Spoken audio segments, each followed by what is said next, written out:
Olá, alunos! Em nossa aula de hoje, nós vamos estudar sobre o funcionamento do mercado de capitais internacionais.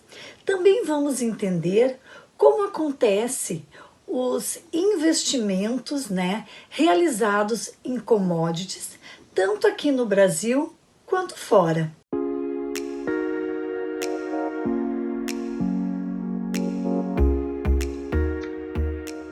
Então, uma das partes do mercado financeiro internacional, onde neste mercado se conectam por meio dos mercados então de capitais, como ele também é chamado de mercado aberto. E assim então funciona principalmente nas bolsas de valores de todo o mundo, onde são negociadas, como já vimos anteriormente, as ações e também outros títulos de empresas de capital aberto. Esse mercado, então, ele canaliza investimentos da sociedade para o comércio, para a indústria e para outras atividades econômicas. E ele é mais forte quando mais desenvolvido for o seu país. Países em desenvolvimento, com fraca capacidade de investimento da população, são obrigados então a recorrerem ao mercado financeiro internacional a fim de capitalizar as suas empresas. E a GP Investimento é um destaque então nesta categoria. Ela funciona como uma ponte entre pessoas e mercado de capitais, permitindo realizar vários investimentos, inclusive a previdência privada. E a empresa, então, ela é uma assessoria, a GP de investimentos, e tem conquistado cada vez mais clientes por a sua forma diferenciada de trabalho, tendo como foco a necessidade do cliente, de acordo com cada perfil, e não apenas, então, a compra de um produto ou de um serviço. E o mercado financeiro internacional, ele é considerado o conjunto de ambientes de troca de valores, tais como ações, moedas, mercadorias, espalhado por diversos países e interconectados, isto é, impactando-se então mutuamente.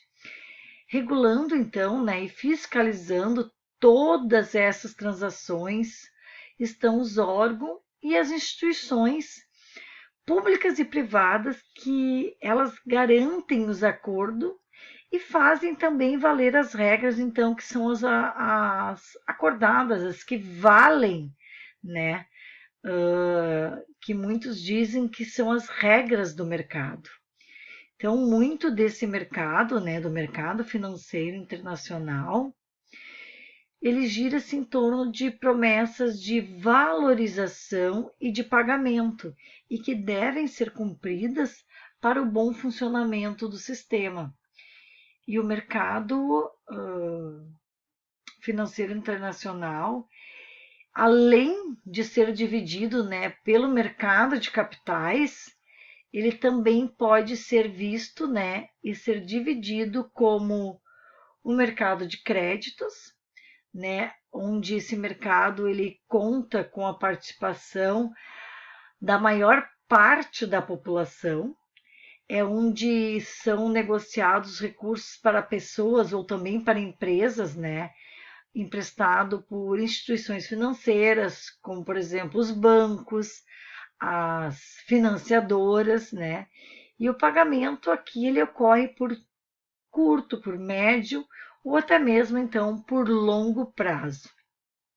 E é nessa categoria então que estão os cheques especiais, os cartões de crédito, o crédito pessoal tão conhecido, os empréstimos consignados, financiamento, empréstimo de capital e de capital de giro, dentre outros, sendo então modalidades reguladas pelo Banco Central de cada país e também pelos órgãos, né, que eles ditam então os juros básicos da economia e acabam tendo influência nos juros dos empréstimos.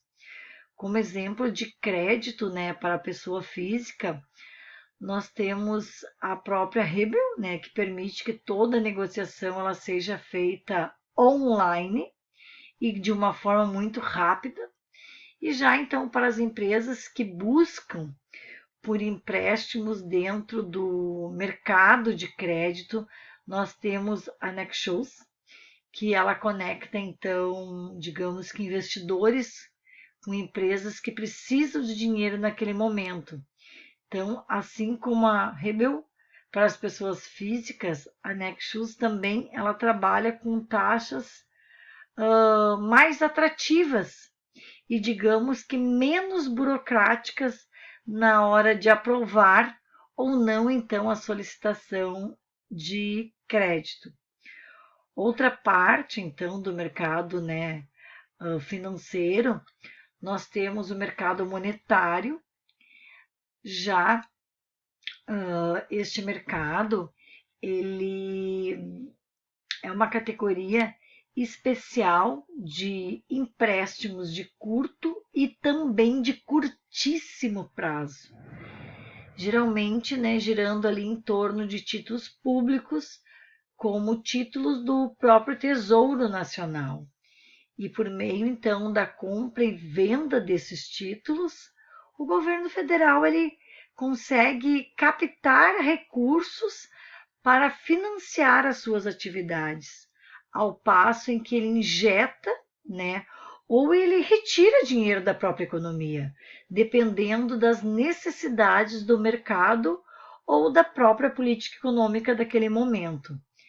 Então, existem, né, empresas que trabalham, né, com o mercado monetário, empresas que atuam, né, em todo o mundo e que querem investir em empreendedores que têm uma ideia inovadora. Isto é, financia suas atividades para que seja possível iniciar, né, ou dar continuidade ao seu próprio negócio. Outra, então, parte do mercado financeiro, né, internacional, nós temos o mercado de câmbio, onde então ocorrem todas as trocas de moedas de um país pela de outro. Tanto pode ser, né, alguém que compra dólares quando viaja para o exterior, quanto empresas que negociam em diversos países, sejam eles transnacionais, importadora, exportadoras, ou até simplesmente, né, a compra e venda da moeda pela sua própria valorização. E a valorização de uma moeda, ela sofre, né, muito sobre, e reflete, digamos também, sobre a saúde financeira de cada país, sendo uma das principais formas de conexão entre esses mercados, então, os financeiros internacionais. E cada país, eles possuem a sua autonomia financeira, bem como diferentes regras de regulamentação da economia e diferentes estruturas econômicas. Pode-se entender o sistema então financeiro internacional como fluxo financeiros econômicos entre as fronteiras de moedas, comércio, né, ali onde entra importação e exportações, aplicações, pagamentos, empréstimos, realizado por governos e instituições financeiras, por empresas ou até mesmo então pessoas físicas, o qual a principal então finalidade é de facilitar e de regulamentar essa cadeia de atividade de maneira a maximizar os ganhos. Então a gente destaca que o sistema financeiro internacional ele é formado por uma série de regulamentações que são aceitos e definidos pelo país que participam, né, desse sistema econômico internacional. E alguns padrões de regulamentação eles foram importantes ao proporem redefinir aquele sistema financeiro internacional ao longo de sua história, que são, como a gente já viu anteriormente, né, em aulas passadas, o padrão ouro, o sistema de Bretton. Então, uma característica, né, em comum de ambos os sistemas propostos para a regulamentação do sistema financeiro internacional foi o estabelecimento de uma moeda internacional padrão, pois se todos os países eles utilizassem suas próprias moedas nas relações comerciais internacionais, provavelmente, né, haveria ali uma incompatibilidade de valor econômico, o que causaria um desalinhamento comercial entre os países. Então ficou, né, decidido que o dólar americano ele seria, digamos que o balizador cambial do sistema financeiro internacional e que o bom funcionamento dos sistemas financeiros, seja ele nacional, seja ele internacional, ele é crucial, ele é fundamental, ele é essencial para o funcionamento e desenvolvimento do setor produtivo dos países. Né? É através destes sistemas que ocorre a liquidação financeira de todas as transações da economia, como também onde a oferta e a demanda, né, de poupança, elas se ajustam, elas têm, digamos que um equilíbrio, transferindo-se assim então os recursos dos agentes superaftários, aqueles que possuem os recursos financeiros, para os agentes deficitários, aqueles que precisam dos recursos financeiros, sejam eles pessoas físicas, sejam eles pessoas jurídicas, sejam eles o governo, ou seja, o próprio país. Então, né, é importante destacar, né, a importância dos países desenvolvidos empreenderem ações, digamos que coordenadas, que estimulem as suas próprias economias através do aumento de recursos para os países em desenvolvimento, né, criando novas possibilidades de linha de créditos, né, de instituições financeiras e também por reformas na regulamentação do próprio sistema, entre outras ações que visam, né, garantir um sistema financeiro internacional seguro para o desenvolvimento de todas, né, as nações, de todos os países, né, membros. Então, é importante também destacar aqui que o Fundo Monetário, o FMI, ele também trata dessas questões das crises, das medidas, né, de políticas necessárias a recuperarem a confiança dos agentes econômicos no sistema financeiro de forma global, de forma maximizando o todo, né? E assim nós temos então as commodities, né? Então a palavra commodity, ela vem do inglês e ela significa, né, mercadoria.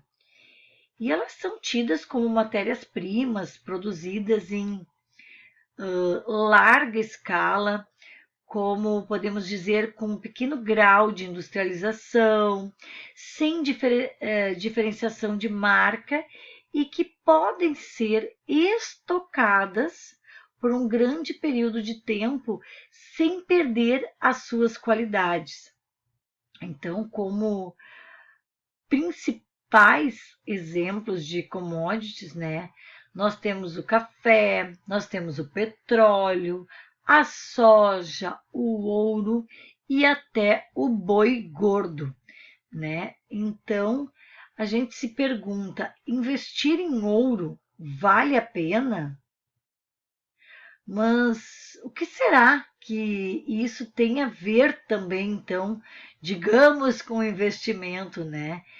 Então, por serem produtos, digamos que consumidos em larga escala e com uma variação de preços considerável, as commodities, elas também são vistas como uma maneira de se investir. E alguns tipos, então, de commodities, elas podem ser negociadas na bolsa de valores, né, por meio do mercado futuro. E vamos ver, então, que as commodities elas são divididas em 4 categorias principais: agrícolas, ambientais, financeiras e minerais. Então, as commodities agrícolas, temos os produtos que são cultivados no agronegócio, como a soja, o açúcar, o trigo, o suco de laranja, dentre outros. Já nas ambientais, são recursos então naturais que eles têm muita importância para o setor agrícola e industrial, como a nossa água, a geração de energia e a madeira. Já as commodities financeiras, elas são aquelas moedas negociadas em diversos mercados e títulos do governo, como o dólar, como o euro, como títulos dos governos federais. E por fim, então, as nossas commodities minerais são aquelas que encontram-se, né, em itens como petróleo, como ouro e como gás natural. Então, é importante, né, trazer que o preço das commodities ele é determinado pelo mercado mundial e não pelo próprio produtor, e assim variando de acordo com a oferta e a demanda.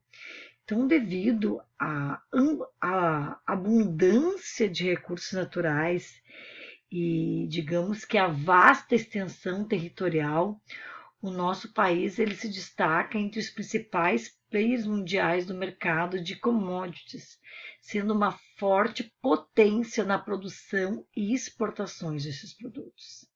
Então, com isso, as variações nas suas cotações têm grande impacto na nossa economia.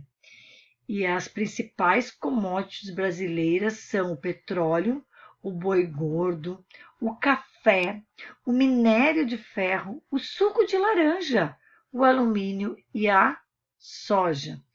Então, as commodities, elas são responsáveis por 65% do valor das exportações brasileiras.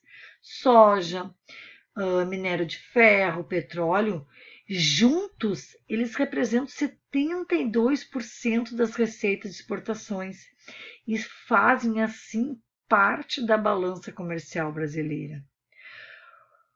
Por o Brasil, então, ser um importante produtor e exportador de commodities, esse mercado ele é bem movimentado no país e ele apresenta boas oportunidades para investimento.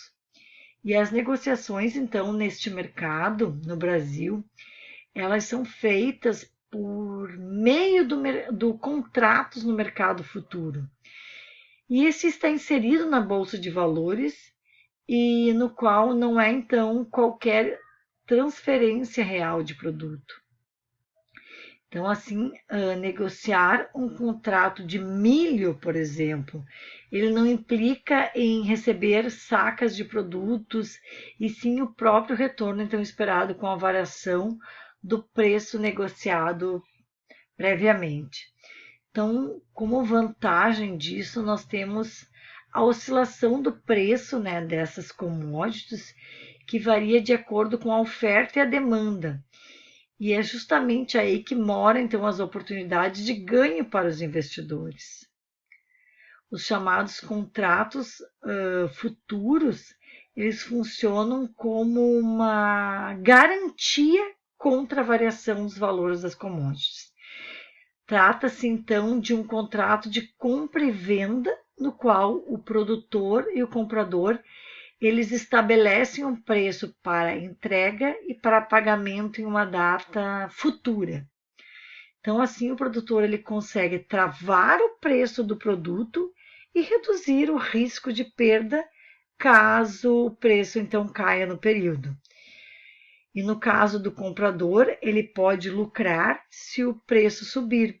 Então, para quem já negocia as ações, as commodities, elas se apresentam como uma ótima, uma perfeita oportunidade de diferenciação, né? Também temos como uma vantagem a própria alavancagem, né? Onde o primeiro passo, então, para se investir no mercado de commodities é abrir uma conta em uma corretora de valores, que além de ser o caminho para se aplicar o capital, também se tem acesso a profissionais experientes que irão orientar, né, sobre a oscilação dos preços e também dos melhores produtos. Então, de qualquer forma, né, é importantíssimo entender sobre o mercado futuro e também como essas commodities se configuram na bolsa de valores. E o mercado futuro, ele não é indicado para iniciantes, né? Não podemos esquecer que estamos falando aqui de rendas variáveis, onde as oscilações elas são constantes e imprevisíveis, podendo acarretar em ótimos ganhos, mas porém em graves prejuízos. Por isso é necessário estudar e praticar muito tudo isso. Então, se você então aqui deseja se tornar um investidor de commodities, tens que acompanhar o noticiário tanto nacional quanto internacional, para estar por dentro então de tudo que está acontecendo, para poder estar por dentro dos produtos negociados, das guerras comerciais, das mudanças na legislação, né? Então, tudo isso é necessário, né, para que se conheça esse mercado. E relembrando, né, a vocês que os 4 principais tipos, né, ou digamos mais populares de commodities no mercado, são o agrícola, que a gente tem como exemplo aqui o trigo, o mineral, que a gente pode ter como exemplo o ouro, financeiro podemos ter então um índice, né, como o Ibovespa, e recursos, né, energéticos, quem sabe, né, podemos falar aqui do etanol. O Brasil, ele é um grande produtor e exportador de commodities. Então, é por isso que o mercado de negociação ele é tão ativo e oferece muitas oportunidades para os investidores como pessoas físicas. Né? Então, insumos, por exemplo, como aqueles chamados de in natura ou matéria-primas, né, digamos assim, eles podem passar, né, por um, digamos, processo industrial que pode, então, assim, aumentar a sua duração. Então, repetindo, né, a vocês que as principais commodities, né, no Brasil, as brasileiras, elas são, né, vinculadas à agrícola ou às minerais. E aqui a gente destaca então a soja, o trigo, a laranja, o petróleo, o minério de ferro, o ouro e também o boi.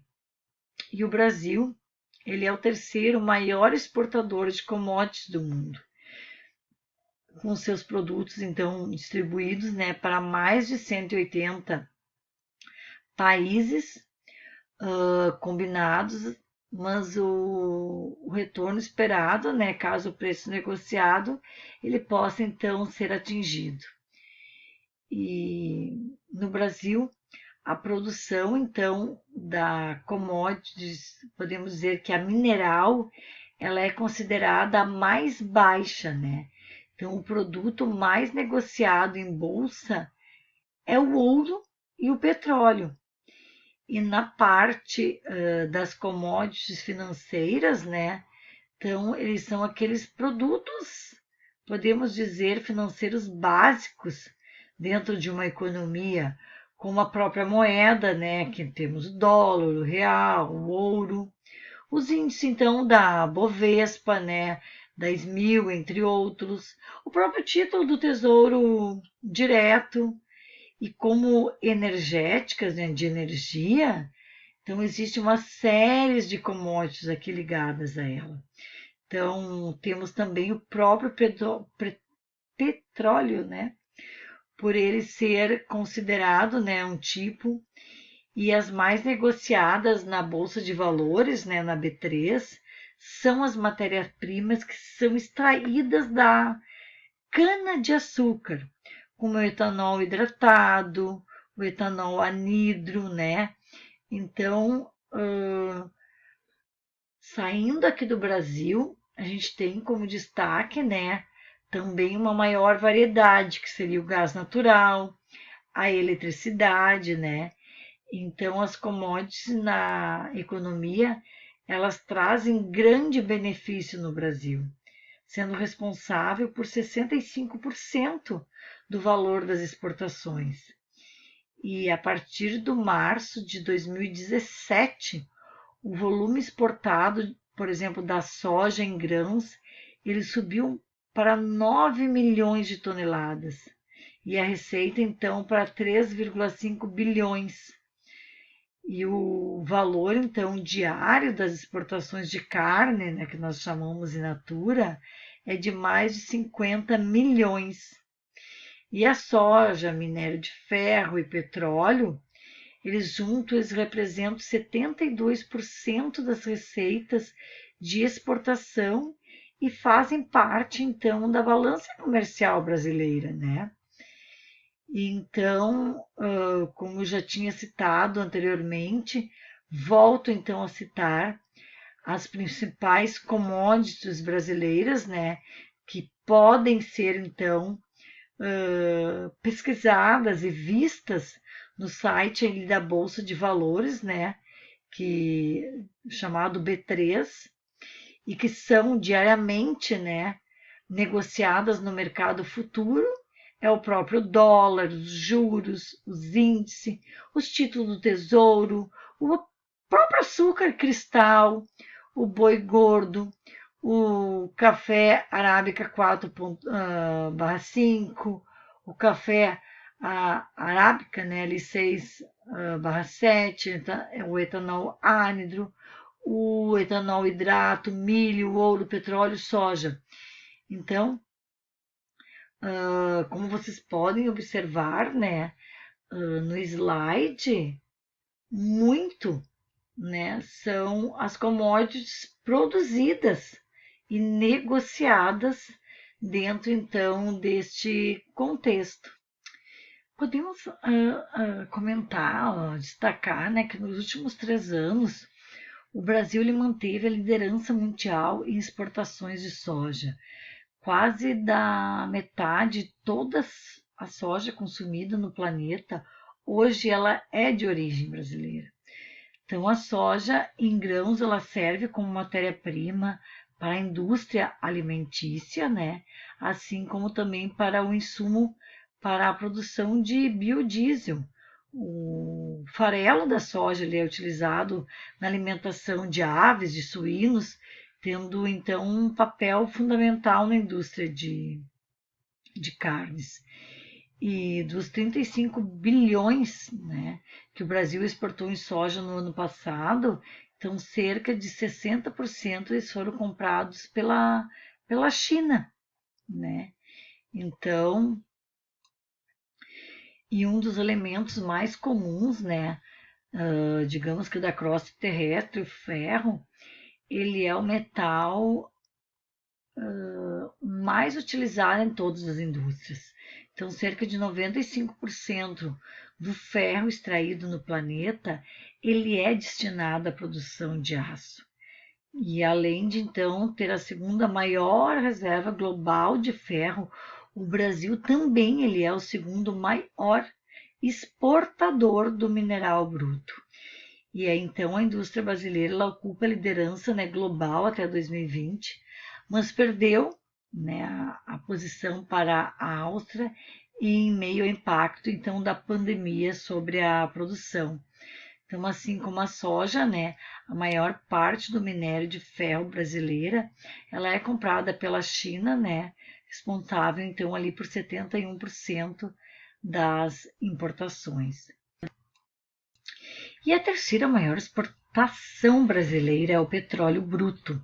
Então, segundo a Agência Nacional do Petróleo, o Brasil ele produz em média 2,94 milhões de barris por dia ali em 2020, ocupando assim o 10º lugar entre os maiores produtores mundiais de petróleo. Então, a commodity energética ela tem papel fundamental e central na economia brasileira. Então, a Petrobras é uma das maiores empresas brasileiras e atingiu então recorde de produção diária, né, no ano passado, e é a segunda maior corporação no mundo em operações no oceano. Então, novamente, então a China ela figura, né, como a maior importadora de petróleo do Brasil. E digamos também, né, que falando sobre essas commodities, a gente não pode, né, deixar de falar no açúcar, e ele tem, né, um papel importante desde o período colonial, e o país tem grande participação nesse mercado global, né? E hoje, então, ele é o maior produtor e exportador mundial da commodity, então, de açúcar e melaço. Então, considerando, né, todo o complexo sucro-alcooleiro, que inclui açúcar, cana e álcool, as exportações brasileiras no setor elas chegaram a quase 10 milhões em 2020. Então, no ano passado, né, em 2019, o setor sucro-alcooleiro ele representou a quarta principal commodity brasileira, que foi responsável por 9,9% das exportações do agronegócio. E a carne bovina, né, a chamada carne de boi no Brasil, é a mais consumida no mundo. E lá em 2020, o volume de carne, então, bovina exportado pelo país, ele atingiu o recorde de 2,16 milhões de toneladas. E a receita chegou a 8,4 bilhões. Então, a indústria brasileira também ela tem alta participação nos mercados de carne, suínas e de aves, né?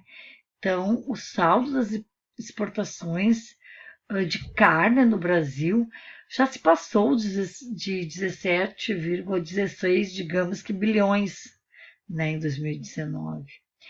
Outro, né, fator a destacar aqui é a celulose, que além de ser uma matéria-prima, então, para a fabricação do papel, ela tem papel, né, na produção de tecidos, aditivos alimentares e até mesmo de comprimidos. Então, os principais compradores da celulose brasileira em 2020 foram a China, os Estados Unidos e a Itália, né?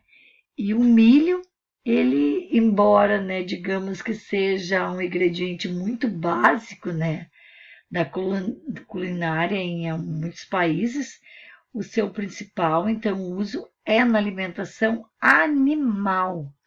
E de acordo com a Embrapa, essa finalidade, então, de cerca de 70% do milho consumido no mundo é para alimentação animal. Considerando-se assim, então, todo o mercado, né, de cereais, farinhas e preparação para o saldo, então, das exportações brasileiras, né, que foi positivo em 2020, aí no valor mais ou menos de 6,89 bilhões. E assim, então, o território brasileiro, ele é caracterizado por sua dimensão, né, sua abundância nos recursos naturais e que proporcionam ao país um potencial gigante de produção de produtos primários. E esse, então, potencial ele reflete na grande importância dos produtos básicos na pauta da exportação brasileira. E essas exportações brasileiras em 2018, elas chegaram a 239,89 bilhões, enquanto as importações elas foram de 181,23 bilhões. gerando assim um saldo positivo na balança comercial de 58,68 bilhões. Então essa pauta, né, exportadora, ela foi composta principalmente por produtos básicos, responsável por 49,76% das exportações. E em seguida, então, ficaram os produtos, né, manufaturados, semi-manufaturados e as operações especiais com participações de respectivamente tipo 38,6, 2,14, 1,45. E assim, o principal produto da pauta de exportação do Brasil, ele sempre foi a soja, né? Então, a exportação do grão, ela correspondeu a, digamos, 14% do total, considerando as exportações do farelo, a participação, né, que aumenta então ali para 16,8%. E as exportações do grão e do farelo, elas propiciaram em 2018 um fluxo de 33,19 bilhões e 6,7 bilhões, respectivamente. Então, além da soja, os óleos, né, brutos ali de petróleo, os minérios de ferro, eles se destacam não só entre os produtos básicos, mas na pauta, né, a exportadora em geral respondendo ali respectivamente 10%, 8,4% então das exportações brasileiras. Então, dentre, né, os produtos pertencentes aos bens manufaturados ou semi-manufaturados, nenhum possui um peso tão grande quanto os produtos básicos que são predominantes. Então, a celulose, principal produto semi-manufaturado, ela corresponde a 3,5% do total de exportações, enquanto as plataformas, digamos que de perfuração ou exploração, principais produtos manufaturados, elas foram responsáveis por 2,4% das exportações, né? Então, essa relação entre os principais destinos, né, os países, então, que mais importam, né, são 5 e são responsáveis por 50,4% das exportações brasileiras. E a China é o principal mercado para os produtos do Brasil, sendo destino ali 26,8% das exportações, seguida por os Estados Unidos 12%, Argentina 6,2%, e a Holanda 5,5%, Chile 2,7%. Então, o total de exportações destinadas à China, né, 88,5%, eles foram produtos básicos, proporcionando ali um fluxo, né, de 56,83 bilhões para o Brasil. Então, assim como a soja, os óleos brutos de petróleo e minerais de ferro, eles foram os principais produtos exportados para a China, sendo que o país asiático foi responsável pela compra de, respectivamente, 82%, 57% e 54% do produto. Então, o preço das commodities, eles são determinados pelas leis, né, como a gente já viu, da oferta e da demanda no mercado internacional, e são, né, negociadas na Bolsa de Valores. E devido, então, ao padrão de preço, né, dessas commodities, a negociação ela se torna mais facilitada. Portanto, quando há variação de precificação, há impactos, né, na economia de diversos países.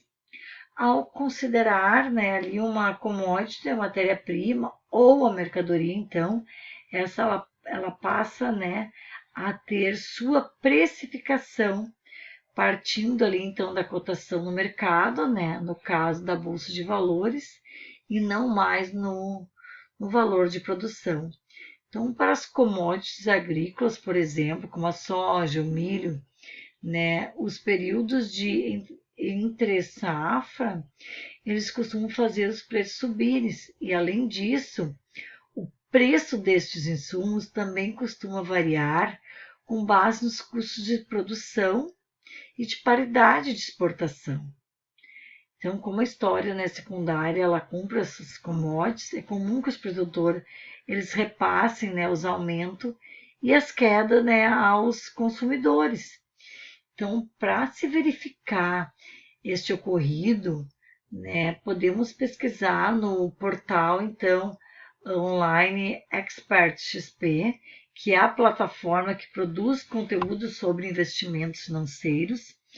E em 2021 ela publicou um exemplo sobre o preço do trigo, o que é uma das commodities, né, agrícolas pouco produzidas no Brasil. Então ali o portal explica que, havendo alta demanda no mercado mundial, o câmbio estará alto e com isso este insumo se torna mais caro, pois precisa ser importado principalmente, né, da Argentina.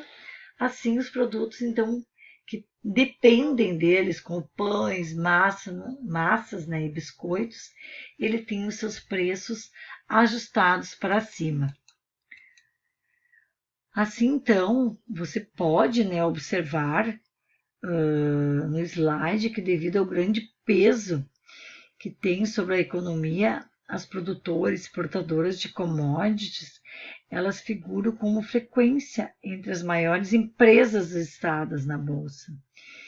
Então aqui a gente pode perceber, né, a classificação das exportadoras brasileiras segundo o valor de mercado estimado em 2021 e assim também o preço então da Ibovespa.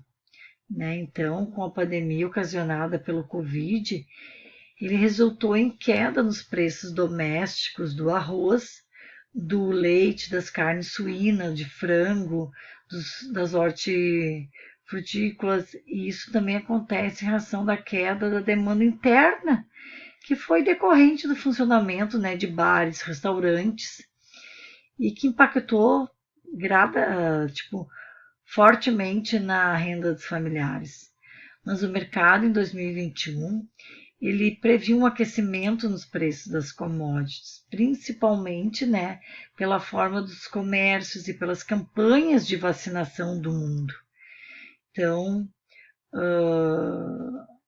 um aquecimento, né, importante para as economias mundiais se faz nesse momento, já que estavam então preocupados com a crise decorrente da pandemia. E a plataforma, então, online, ela elenca aqui algumas vantagens e desvantagens, então, de investir em commodities. Temos como vantagens aqui a proteção, a alavancagem, a facilidade, e como desvantagem de investir em commodities, nós temos então, né, a dependência climática e política, os ritmos então das exportações, alguns ativos de alto riscos. E assim então, né, vocês podem perceber que neste tópico foi possível resgatar, relembrar também, digamos, né, sobre o funcionamento e a importância do sistema financeiro nacional, bem como conhecermos um pouco mais sobre as 4 partes que compõem, né, o mercado financeiro, assim como também conhecer um pouquinho mais sobre o mercado de commodities, né, a sua formação de preços, a importância dela para o mercado, né, global, digamos que a sua importância, né, mostrando quais são o seu ranking no Brasil, quais são as mais, né, importadas. E assim, dessa forma, então, nós finalizamos, né, a parte do conteúdo, trazendo as referências principais que fundamentaram o nosso encontro, que foi Antônio Castro, Patrícia Licampião e Arthur Chances, o Giovandi, né, e Fabrício Potin, o próprio, né, site e plataforma Expert XP, que para vocês conhecerem é importantíssima. Ali nós temos também José Alfredo Latorre e também Vasconcelo, Thomas Silva, Warren, que são autores conhecedores e estudiosos sobre o assunto. Obrigada, pessoal, pela atenção na aula de hoje. Aproveitem o material disponibilizado para estudos. Bons estudos